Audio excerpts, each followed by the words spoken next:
ever feel completely overwhelmed by the demands of work and family, wondering if you're really making a lasting impact on your kids? I totally get it. Balancing everything can feel impossible at times. That's why in this episode, we're diving into how you can create a positive family legacy even when life is chaotic. I'll be sharing 3 transformative practices I've started in my own household that have made a huge difference for us. These are truly small intentional changes that can have a big impact on your family for generations to come. So, ready to dive in? Welcome to Rad Mom Revival, the podcast for busy Christian moms who want to ditch the diet drama, boost their energy, and reclaim their Rad Mom status. I'm your host, Susan Gladstein, aka the Metabolism Maven, and as a mom of 6, I totally get it. The never-ending to-do list, the exhaustion, and that nagging mom guilt anytime you try to take care of yourself. Been there. There is a better way, and I'm here with some mom hacks that are going to rock your world. Together, we'll dive into balancing the chaos, losing weight without losing your mind, and carving out time for yourself and epic adventures. My mission is to help you live and model a healthy lifestyle that your kids and grandkids will thank you for. If you're ready to have so much energy that your kids say, "Mom, you need to chill," then you've found your tribe. So grab your headphones and that never-ending pile of laundry, and let's get started. It's time for Rad Mom Revival. Ever feel like you're running on empty, barely keeping up with the kids, work, and all of the chaos of life? I get it. I've been there too. But what if you could actually have the energy to power through your day and feel less stressed in just 2 weeks? Sound like something you need? Then you should totally join our 14-day Energy Boost Challenge. You get real-life mom hacks to help you say goodbye to exhaustion and hello to feeling more like yourself again. Join us at radmomrevival.com because your kids get the best when you're at your best. Today we're diving into a topic that's become near and dear to my heart, and it's about creating your legacy and making an impact on the world. I mean, we're all created for a purpose, right? This episode's really about walking in God's purpose and understanding the influence that we have, not just in our work, but most importantly, in our families and how that'll impact generations to come. I learned at a really young age that our time on earth is fleeting. I lost my dad to suicide when I was 14, and for years, I carried a lot of guilt and pain for not being able to say goodbye. I wished I could have known his pain or told him that I loved him just one more time. That moment when my mom told me that my dad had taken his own life, it changed me forever. I realized life is short and you should never miss the chance to tell the ones that you love how much they mean to you. From that moment on, I took on this attitude that you just never know when a day is going to be your last. In 2022, my husband's biological father passed away, and we traveled to Australia for his memorial service. It was the first time in about 10 years that we had a chance to see a lot of his brothers and sisters. They're scattered all over the globe. So it hit me how crazy it was that it took death for us to get together. So when I started thinking about retiring from the Air Force, I knew I wanted to have a big celebration. I wasn't going to be like getting married or having some other big event that would bring everyone that I love together.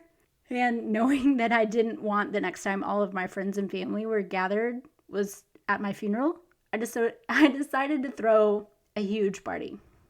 And let me tell you, if you've never had the chance to have everyone come together to talk about you and the impact you've had on their lives, I highly recommend. 10 out of 10.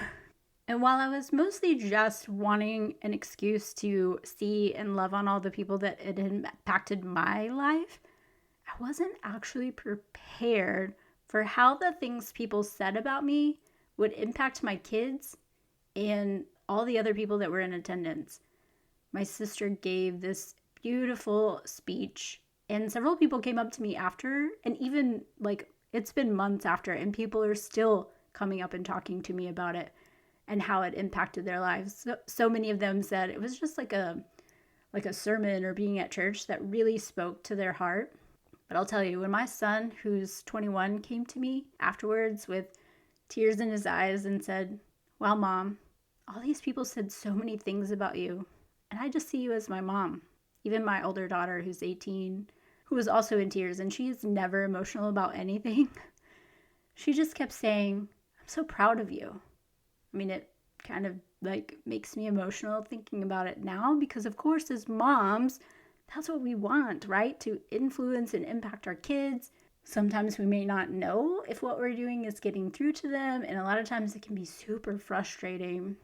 Even like as a blended family, I get that. Like, you're trying to be on your child's case or your bonus child's case, and they don't really appreciate what you're doing. But I just want to encourage you that just keep doing it, that you know that it's right. So if I can encourage you, just keep showing up and doing what you're doing, because it does make an impact. I've spent so many years feeling guilty for the version of me that my older kids got, well, before I started prioritizing my health. But even preparing for this episode, I actually asked my son, who was probably about 12 when I started prioritizing my health, and the impact that it had on him. And he said, "I think it's a lot easier than most moms think. Just bring it to the house and give it a go." That's what he said. He said the healthier food tastes better, and I think kids will perform better in sports or academics than eating unhealthy food. And his encouragement, bottom line, is that he definitely feels like what I modeled has just carried through to his life. Wow. Last year, when I went through a rebrand in my business and thought about who I wanted to work with and my mission statement, it became very clear that I wanted to impact family legacies. I mean, I saw how different my youngest daughter's life is compared to my older kids when I was super unhealthy and spent many days yelling at them because I was just running on fumes. I hated the fact that I was everything to everyone else at work and whatever, and then I would come home and then they just got whatever was left over at the end of the day, which honestly wasn't a lot. I mean, I'd always wanted to be the cool mom that was playing on the playground and doing fun things, but I just wasn't that. Thankfully, my husband helped me overcome my excuses, and honestly, I did use them as excuses a lot of times. Like, surely if I go to the gym, they're all going to die, right? But he really encouraged me to take care of myself and showed me that it wasn't selfish to do so.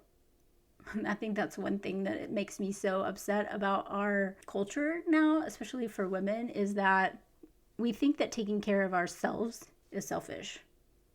But let me tell you, the changes in our family dynamics, it really fueled this spark inside of me to impact moms specifically so that they could create healthier lifestyles for their kids. Even this morning, we kicked our homeschool day off with a workout, and Emma was super excited to join in on the bench presses that I was doing. She won't have to learn about exercise or healthy eating later in life because it's just already part of her routine. And that to me is like priceless. When we went on that trip to Australia, it took us 50 hours to get there due to this freak snowstorm that hit Vancouver. You'd think, like, it's Canada, surely they know how to deal with snow. Apparently they do not. Anyway, we spent 10 and a half hours just sitting on the airplane because there was no gate available. And people, when I tell this story, look at me kind of with a little bit of like pain or discomfort or curiosity about how I handled that situation with a child that was just turning 2. And you know what? She was great. She handled it way better than most adults in the airport. I think a lot of it was our reaction. We were calm, we were cool.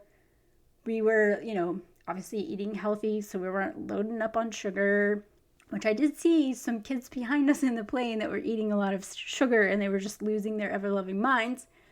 We've also really instilled good sleep hygiene and made that a priority, so we're not running on fumes collectively as a family.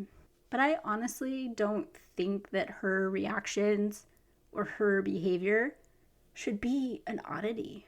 I mean, it should be the norm.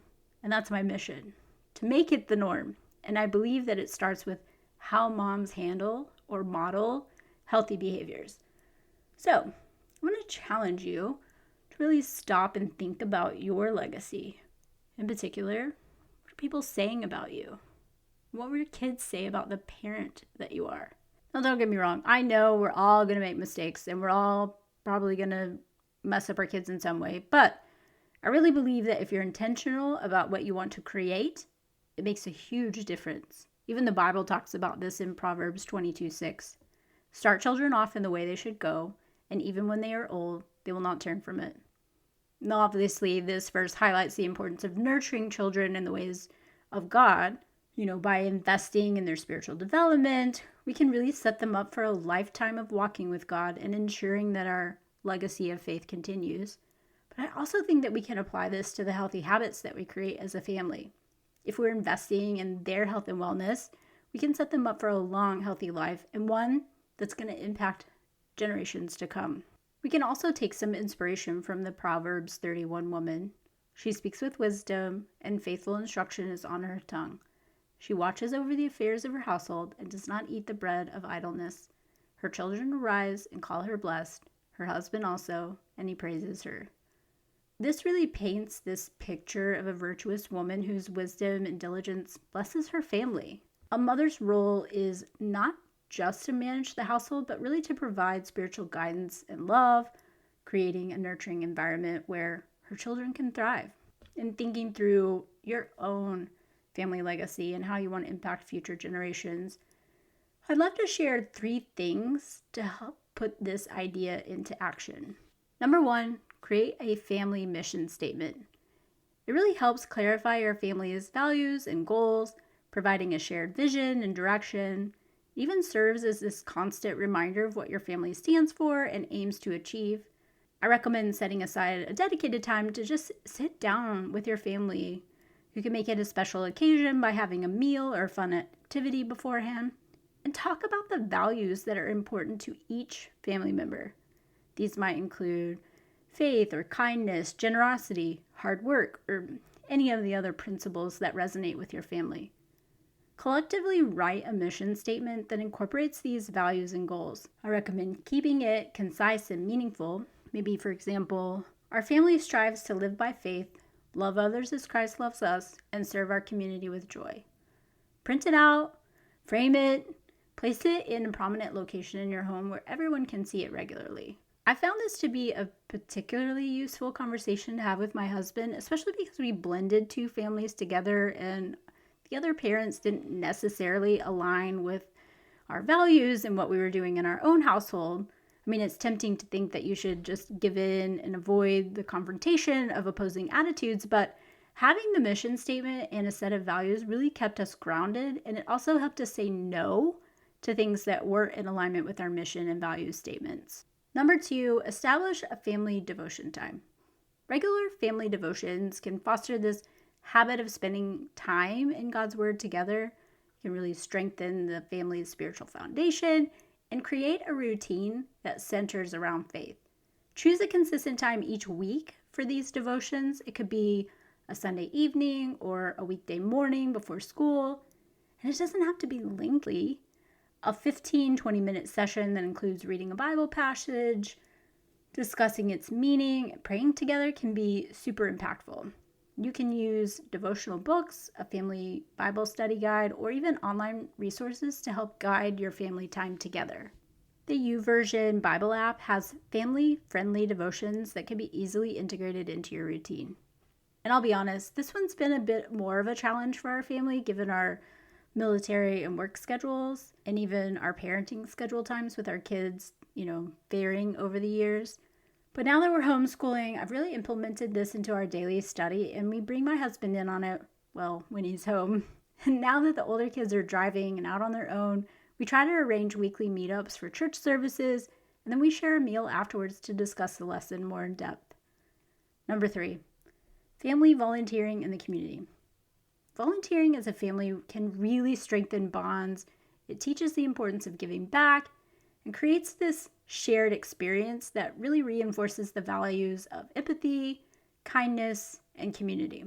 You could research local charities, churches, community organizations that need volunteers. You could look for opportunities that align with your family's interests and values and choose activities that are obviously suitable for all ages. It could be serving meals at a shelter, participating in a community cleanup, or helping at a local food bank. And then before or after volunteering, talk about the importance of the work that you're doing and how it helps others. I have always loved volunteering. Even as a young airman in the military, I would seek out ways to devote time to the Special Olympics or cleaning up at different shelters. One of my most favorite places to volunteer is St. Mary's Food Bank here in Phoenix. It's a well-run operation. You can get in and out in a couple of hours, but still make a huge impact with all the meals that you pack for the community. I've taken my older kids there, and they really enjoy the experience as well. We've also volunteered to clean up the playground at a local school. We've sorted canned goods at the post office food drive. Typically, we go have a fun meal together after the hard work is over and discuss the impact and what we liked most about the experience. And as we wrap up, I just want to leave you with this thought. What kind of legacy do you want to create for your family? How can you start today to make a positive impact on your children and future generations? Remember, the small, consistent steps that we take every day in our faith, our health, and our relationships can lead to a lasting legacy. So until next time, stay blessed, keep thriving. Hey there, thanks for tuning in to Rad Mom Revival. I hope you're feeling inspired and ready to reclaim your Rad Mom status. If you enjoy the show, do me a favor, subscribe and leave me a review and share it with your mom friends who desperately need some me time. I'd totally be honored if their me time was spent hiding in the bathroom listening to this podcast. I'd also love to get connected if we aren't already. Find me on social media and join our awesome tribe at radmomrevival.com. Until next time, keep embracing the chaos, finding joy in the little things, and living your best Rad Mom life. Thanks for listening.